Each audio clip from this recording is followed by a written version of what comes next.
Rolling, rolling, rolling, rolling, rolling, rolling, rolling, rolling, rolling, rolling, rolling, rolling, rolling, rolling, rolling, rolling, rolling, rolling.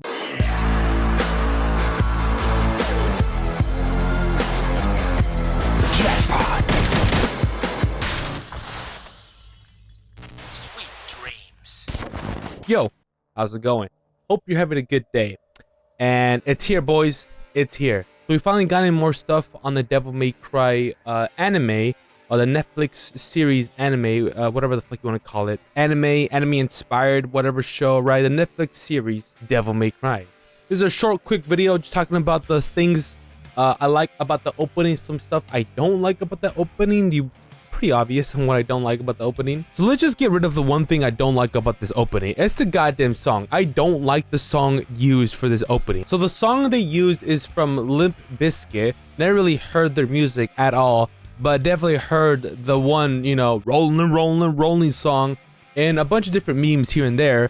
And just hearing it in a Devil May Cry opening is just, I'm not a fan of it. I'm not a fan of it whatsoever. And that's my only main issue about the opening. That's the only bad thing I'll say about this opening. Everything else slaps. So the reason for this song is that Annie Shankar said on Twitter that in my DMC universe, each season will have a different feel to emulate the way each game has a different feeling. It means different theme song each season, a completely different title design each season. Also, my DMC universe is set in the late 90s, early 2000s PS2 era of the world. It is not set in modern times. It is set in my memory of the world pre and post 9/11. The music choice reflects this. My series features a mix of hits from the era and greatest musical hits from the DMC franchise. You are not prepared for this soundtrack. Anime is not prepared for the soundtrack. Jackpot, motherfuckers. And I'll definitely say I was definitely not prepared for this opening. I definitely was not prepared for the song they used for this opening.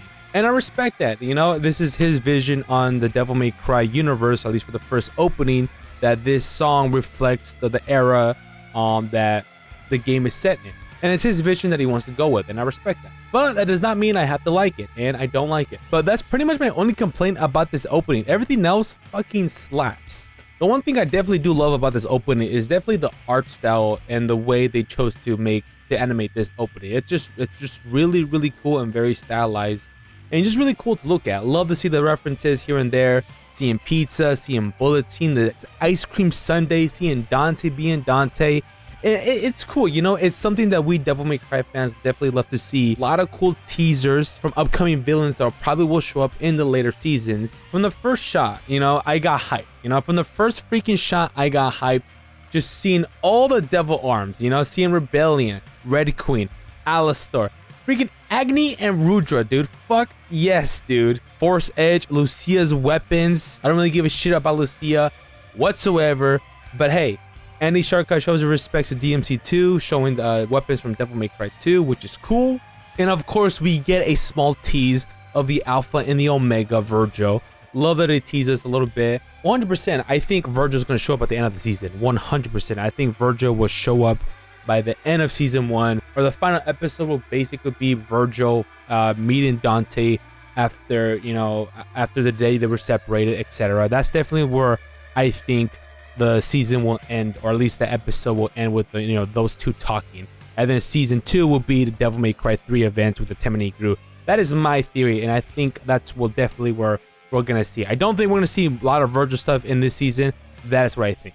Another interesting thing is that we see demons from future Devil May Cry games, even though this game is taking place before Devil May Cry 3. Because the main antagonist 100% is most likely going to be the bunny. So I think he's going to be the main villain for this season, but it's definitely also teasing other villains that most likely will appear in the future.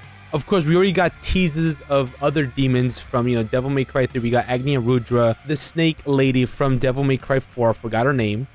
We see the plasma demons from Devil May Cry 1. And I guess we're going to get Calavir as one of the demons in this season, which is, again, kind of crazy because, you know, Calavir Angelo is, you know, is Trish in Devil May Cry 5. So I wonder how this is going to play out in the show.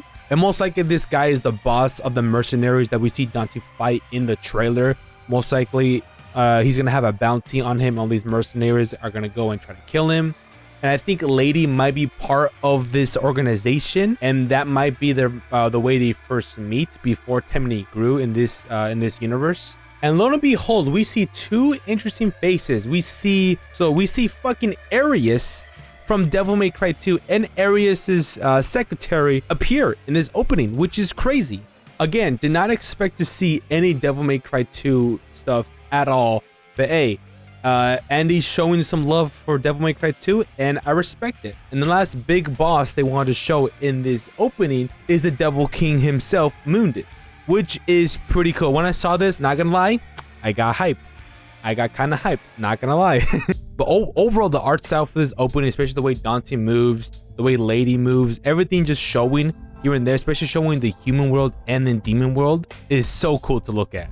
Possibly referencing the Clifod tree, or just in general some random demon roots. Or honestly, this could be a reference to the DMC1 novel. So fun fact, there actually is another demon tree that grows in the novel. To keep it spoiler free for anybody who does want to read the novel, I definitely recommend it if you're a Devil May Cry fan. But there is a character that does get consumed by that demonic tree, and these roots might be a reference to that tree in the novel, or it might be a Clifod tree. And of course, they show best waifu, Lady. One complaint I still have. I'm gonna have complaints. I'm gonna have complaints here and there. Okay, it's not really a big complaint, but her left eye is, or her right eye, sorry, is completely green.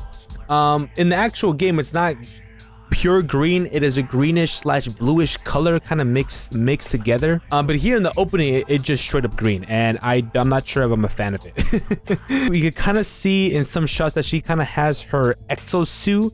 I'm not sure if it is an exosuit. I didn't really see the other preview, but she is gonna rock some armor, like an exosuit of some kind, as you can see right here.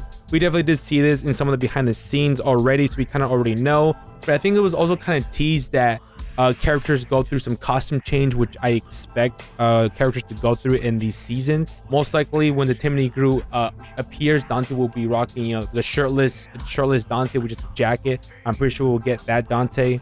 And most likely we'll get Lady in her traditional outfit from Devil May Cry 3. I'm pretty sure that was already confirmed that characters will go through some changes, especially in clothing. So I'm not really too worried about that, but I'm still gonna say that this exosuit is looking kind of dumb.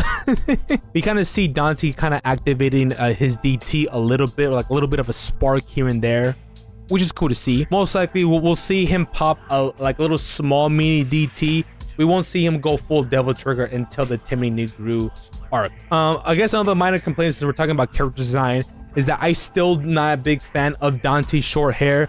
This Dante's short hair reminds me of Devil May Cry 5 Dante. Again, they should have gone with the DMC3 hairstyle to indicate that this is Devil May Cry 3 Dante, this is young Dante, because when I see this haircut, I literally think of DMC5 Dante. And just seeing this Dante and this hairstyle is just something I'm still not a fan of. Maybe it'll grow on me later on, but just right now, it still has not grown on me. So we get a shot of Ebony and Ivory in this opening. My question is how Dante will acquire Ebony and Ivory. Will Neil Goldstein make these weapons for him? Will someone else make these weapons for him? Hopefully that's not the case. Hopefully they do show Neil Goldstein in this show, and hopefully she's the one that makes the weapons for him, because it's part of the lore. Another cool Easter egg is that the Order of the Sword is teased, which is really, really cool. Because the Order of the Sword does exist during the events of Devil May Cry 3, because Virgil visited Fortuna before Devil May Cry 3, where Nero was conceived. Another cool thing is that most likely the bunny will summon a big demon. This might be the final form of the bunny that maybe Dante might fight in the end of the season, maybe. Another cool thing is we definitely see the red and blue referencing Dante and Virgil, the human world and the demon world, making an amulet. And that amulet makes Nilo Angelo ? Hopefully that's not Nilo Angelo. Or maybe it is Nilo Angelo. I'm not sure how I feel about the armor on how it looks. But maybe it might just be a Proto Angelo. Because this could be either one or two things. This could either actually be a regular Angelo appearing in the season, or it's just a reference to, hey, Nilo Angelo, the Angelos in the Devil May Cry series? Here you go. Again, that may be the same thing when they show Arius and his Arius himself and his secretary, and when we see, you know, Nero's Red Queen there, and Lucia's weapons, you know, and the DMC2 weapons. Most likely, it's just Andy saying, "Hey, I'm a big fan of Devil May Cry. Here's some more references for you guys in the opening. Here you go." But they most likely won't do anything at all in the actual story itself. Most likely this is just for fan service for the opening. Also, we get a crew cut reference. Let's go. Of course, they show Sparta himself, which straight up looking like a demon. His wings are not bug-like anymore. They're straight up demonic-like, which is cool. A Virgil reference right here as he's cutting a portal, which is really cool. And I love this shot right here. Dante just doing a helm breaker on a bunch of demons, which is something I love to see. All right, this concludes this video. Hopefully you guys enjoyed. It's a day late, but you know me. Sorry, I've been absent. I've been on the grind, going to the gym. I actually have a goal that I want to achieve by going to the gym. So forgive me if I'm kind of not focusing a lot on YouTube that much. But anyway, I definitely did enjoy the references and the visuals of this opening for the Devil May Cry anime.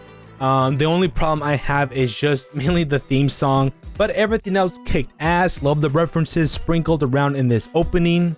I'm not super excited for this anime, but I am very interested to see their take on the Devil May Cry series. My only concern is that they respect the source material, that they respect the characters and the people that create it. I definitely don't want to see no DEI agenda, any bullshit like that. You know, just respect Devil May Cry. And I want it to be about Devil May Cry. I wanted it to be about Dante, you know, being cocky, being stylish. I wanted it to be about Devil May Cry, okay? I don't want it to be like Castlevania Nocturne, because if you guys know about my feelings about that, I don't want it to be anything like that. I just wanted to respect the source material. That's really all I want. So hopefully they'll deliver. And yeah, that pretty much sums up my thoughts on this opening for sure. If you guys enjoyed this video, make sure to give video a thumbs up. If you guys like Devil May Cry and want to see more Devil May Cry stuff, make sure to hit that subscribe button. I definitely want to do something when this anime releases. I'm not sure what I'll do. I'm not sure if I'll do a watch along, or maybe just a full-on review, or maybe a review of each episode. Again, I don't know, but we will see. I'm just glad that we're getting more Devil May Cry content, honestly, because it might be another 10 years until we get a Devil May Cry 6, honestly. But yeah, this wraps up this video, and I'll see you guys next time. Peace.